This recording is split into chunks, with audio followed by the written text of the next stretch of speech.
আশ্বিন ফাগুন মাসে পরান ঘাসে নতুন বিয়ের ফুল ফুটিছে। উথালি পাথালি মনে আলতা করে নতুন বিয়ের ফুল ফুটিছে।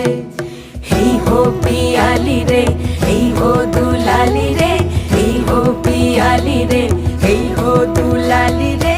আশ্বিন ফাগুন মাসে পরান ঘাসে নতুন বিয়ের ফুল ফুটিছে। উথালি পাথালি মনে আলতা করে নতুন বিয়ের ফুল ফুটিছে।